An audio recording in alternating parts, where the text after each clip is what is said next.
gladly exchange my snarls for her most precious compliments, my barks of joy for her submissive muse, would sooner chase me through sweet-scented grass than catch her in your kitchen. Kitsune are not keen on winter leavings. We crave love fresh, still squirming like a live hen in the jaws. With a flick of 9 snow-tipped tails, I leave you. I will not say that I'll forget you.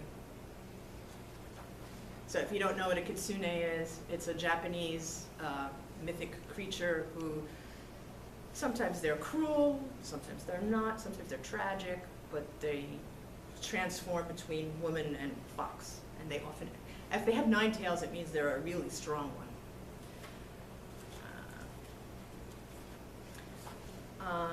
This is The Gardener, and I wrote this because I was rereading, people hate him now. It used to be a big thing, but Joseph Campbell, I'm trying to remember which one. Not The Masks of the Hero. Anyway, it's one of the Joseph Campbell books. And I was reading a little section on an ancient dude, Sargon of Agad, I don't know how to pronounce it, circa 2350 BC. And he's writing about his life, and he actually has this sentence that just goes like whizzing past you, like, oh, that's interesting. And the sentence is, oh, he was a king.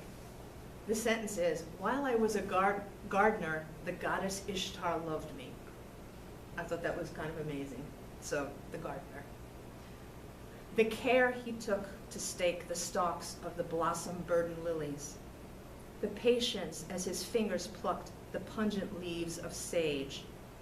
How lovingly he mounded earth into seed nests, cupped them as if they were my breasts. The rage with which he crushed the slug, the compassion with which he spared the worm. His casual licking of the thorn's red nicks when roses pricked him. The certainty with which he knew the green-bowed heads of weed from crop. The drunkenness that befell him when lavender and oleander spread their scents. His joy in guzzling the ripe figs, his greedy sucking of the peaches, the cracks worn in his roughened hands like the bark of almond trees he planted. For this, I loved him. And when he gave up gardening for kingship, I shed him like summer garments, or the brown sheath of onion before you take the first sharp bite.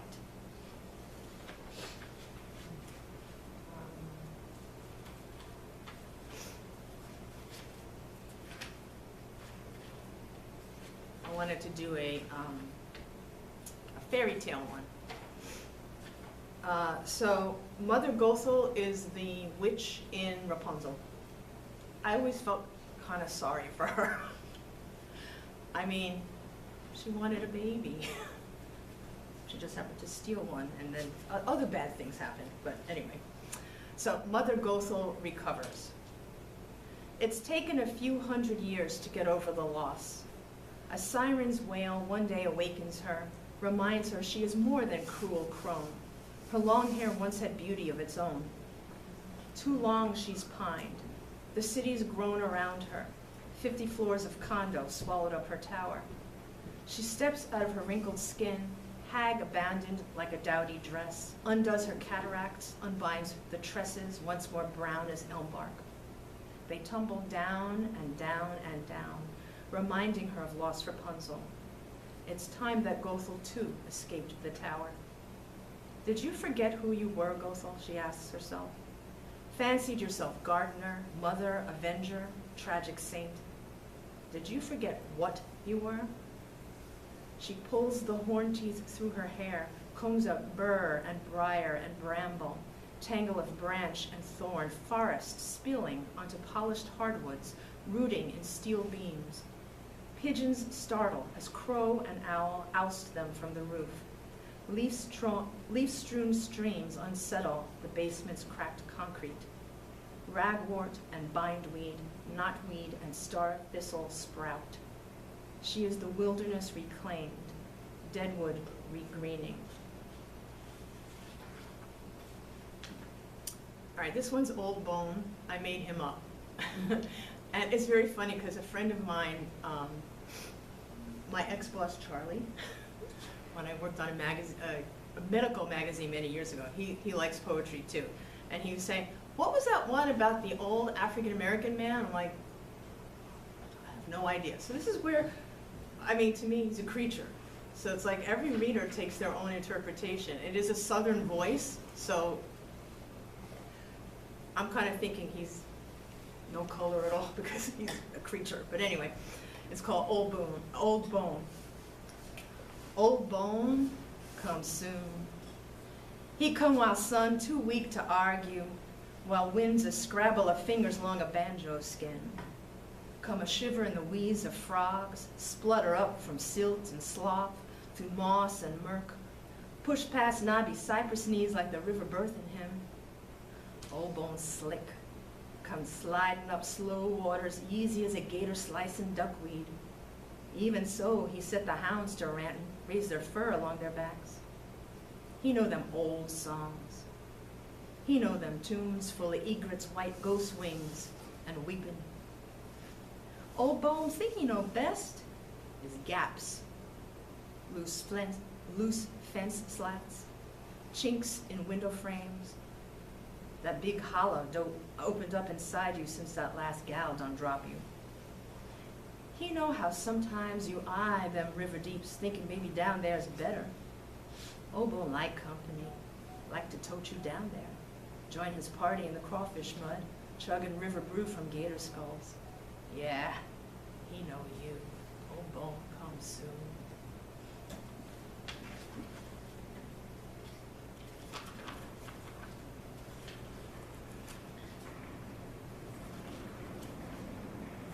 All right, this is,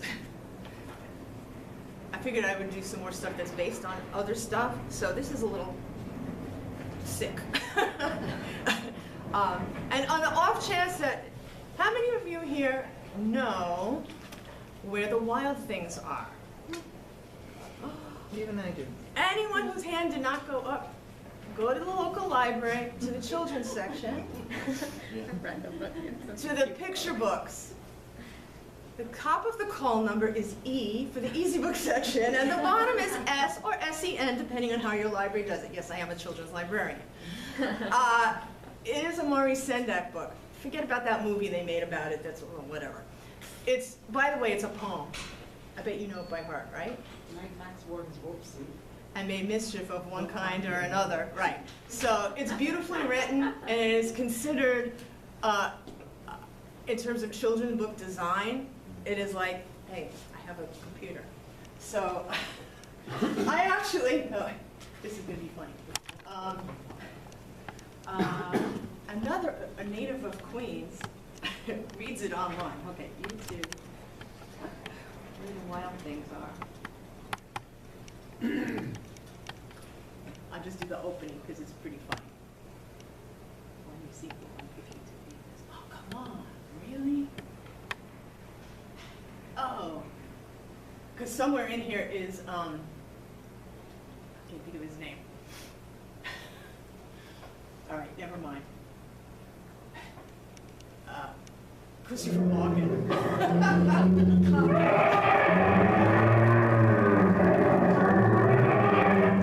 That very night in Max's room. So it's considered a, like the textbook example of great picture book art, because you have, when Max is home, you have a lot of white space, but when he is starting to imagine that he's going to the island where the wild things are, it expands to take over the whole page. It's just like beautiful art.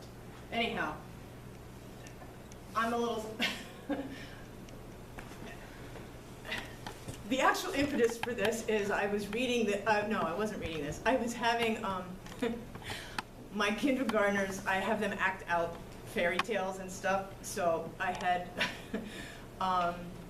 the 3 Billy Goats Gruff, and I've created this mask for the troll, which is like this big paper bag, like all different colors, and like a big red nose, and blue and green yarn hair. And I had, actually his name was Max, a little boy who played the part of the troll. And I was so impressed with him because, now, like, they're kids, so they can't just like perform. So like I'm sitting here, and you know, they're like basically right in front of me, and like, you're the rest of the class, you know, so like, that's what it is. And he was so good that when I looked at his, I mean, there's just a paper bag. When I looked at the eyes through the paper bag where I made these little slits, there was a troll. He was that good. And it made me think about the story, like, what if that's not the end of the story? This is a little sick, was what I was fumfering about in the beginning. It's called Max in Wolf Suit. And you'll hear echoes of the book. He sailed back, in and out of days. Mommy hugged him. Daddy fondled the tufted wolf's ears of his hooded PJs. But supper hot in his belly, he could not forget starvation's pangs before he'd learned to kill. Nights when he had scraped a pile of leaves to make a bed, shared with bats the refuge of a cave on that isle where time stretched strangely. New old little body now tucked warm beneath fresh laundered sheets, he imagined he could hear the birds scream as he'd seize them from their nests. The gush of blood down chin and chest, taste of raw poultry foul in his mouth. He hadn't won a kingship just by staring into all their yellow eyes. He scanned the little hands, his arms and thighs reblooming guileless pink, for traces of the battle scars. Staying king required daily proof. First, to swing the vines, best at hunt and howl, strut and grunt. There wasn't a chasm he hadn't leapt, a bore he hadn't taunted. He'd swum out farthest from the shore, closest to the whirlpools, bumping shoulders with the sharks. When he came of age, he had caressed chill scale and beak, descended into fetid fur, wrist claw wounds, love bites piercing clear to bone. One day his old boat bobbed close to the coast. He'd splashed to meet it, grasped the tiller, sailed in and out of years, slipped the self he'd come to think of as his own, returned to this foreign country called home. Max, in his child suit, waited for the skin to grow, stretch as time had stretched. The wool suit grew too, inward and invisible, fibers fusing with his soul. The second time he came of age, he was ready for it. To love him was to mate the hot and nervous nucleus of the cell. But it was not all gleeful rumpus. Too late, I caught the loop in glare behind the man mask. Too late, learned. He was still the wildest thing of all. I need a funny one.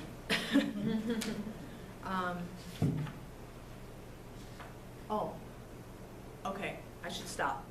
One Because, more? well, if we're gonna do the workshop, Oh, okay. I was thinking it was 2, but it's 3. I went way too over. So, No, it's 2. oh, it is? It's Oh, 2. they didn't change it? Okay, Yeah. that's what I They thought. didn't All right, then call I'm back. good. All right. Yeah. Phew, look at Yeah. that, it was magic. All right, awesome. I thought I was on target. I was looking at my watch. All right, so here's here it is. Okay. I made this one up. Straw man. Wish wakened, wind hastened, wisp whim. Here I am. For what dark conspiracies have you conjured me? Don't use me long, expect too much, for I'm light of mind, a harum-scarum fellow, dusty husk, not much more substantial than a moonbeam, ma'am. Oh, so it's for that, then, that you bid me rise from my soft bed of self-stuff and shake a leg. I comply. Press your hands between these vacant gloves, tousle your hefty hair, confide almost somethings into your ear. Just don't request a candlelit romancing. Where flames flaunt their fervor, you'll never find me. Alas, now I'm the worse for wear. 1 o'clock shadow shades my ragbag cheek. A button eye has popped its thread. My wheaten locks scatter to the 4 corners of the air. Breeze bows me, madam, at my waist.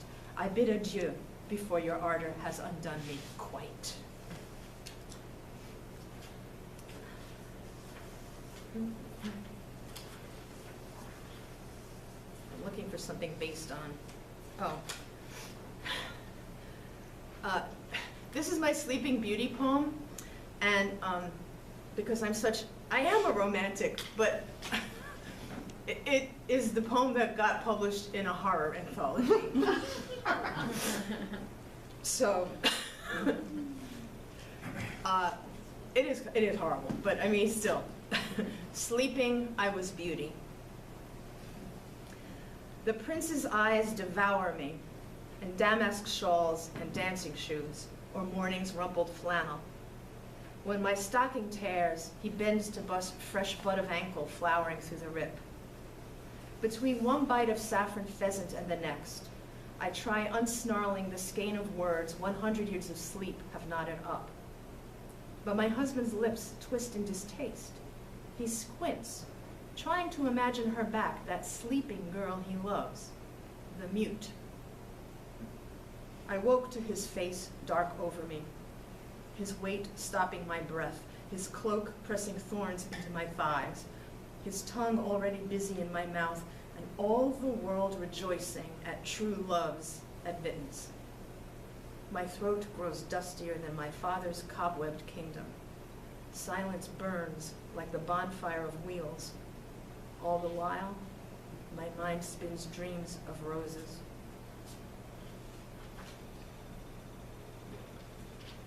All right, this one's positive energy. It's called The City Inside Her. At first, it was little things, poppy seeds she rolled on her tongue that caught a while in her teeth, the scent rising from the morning bakeries.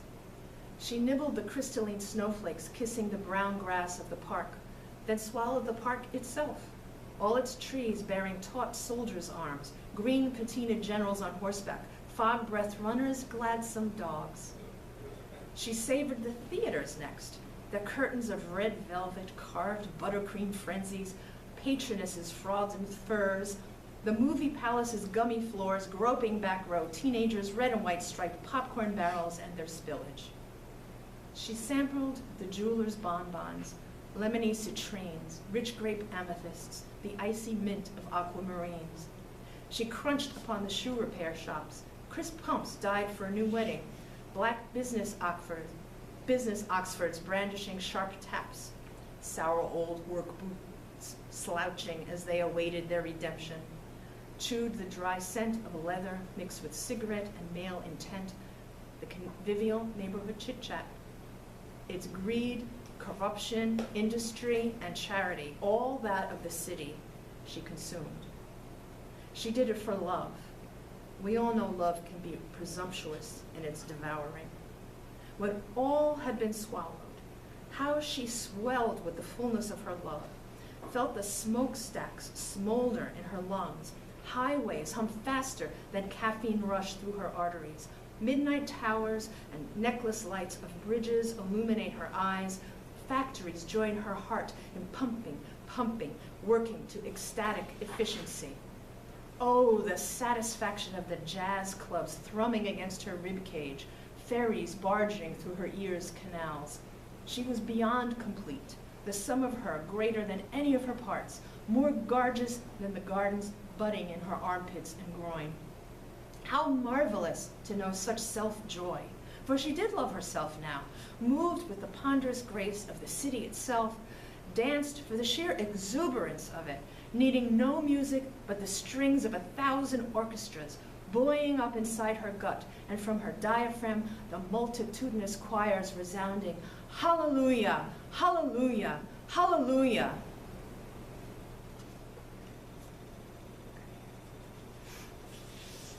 I thought I'd read the Sycorax poem, because there is one.